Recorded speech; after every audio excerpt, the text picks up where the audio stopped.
பாண்டியர்களோட ரத்த முத்திரை வீரன். அது மட்டும் இல்லாம அந்த பாண்டிய மன்னர்களோட ஆபத்து உதவிய நான் தான். என் கூட இருக்கிறாள் இவள் தான் காதலி, இவள் பேரு பூங்குழலி.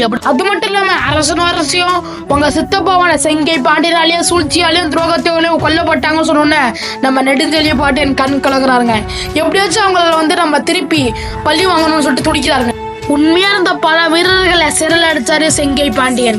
கொற்கை, மதுரை போன்ற பல ஊர்களில் இருந்து உண்மையான வீரர்களை ஒன்று சேர்த்து பூங்குழலியும் ஆரணும் இளவரசனும் படையை உருவாக்குனாங்க. ஒரு வாக்கியங்கள் மூலங்க தலையலங்கானம் என்ற ஊர்ல செங்கை பாண்டியனுக்கும் நெடுஞ்செழிய பாண்டியனுக்கும் இடையே ஒரு போர் நடக்குது. அந்த போரை தலைமை தாங்கியது நம்ம மாறன் தான். இந்த போர்ல நம்ம நெடுஞ்செழிய பாண்டியன் வெற்றி பெற்றாரு. இளம் வயதிலே வெற்றி பெற்றதால தலையலங்கானத்து சிறு வென்ற பாண்டியன் என்று அன்போடு பாண்டிய மக்களால் அழைக்கப்படுறாரு. இந்த வெற்றிக்கு முக்கிய காரணமா இருந்த மாறனும் பூங்குழலியும் கொற்கைக்கு முக்கிய பொறுப்புக்கு வந்தாங்க. இதை நம்ம தலையலங்கானத்து சிறுவென்ற பாண்டியனோட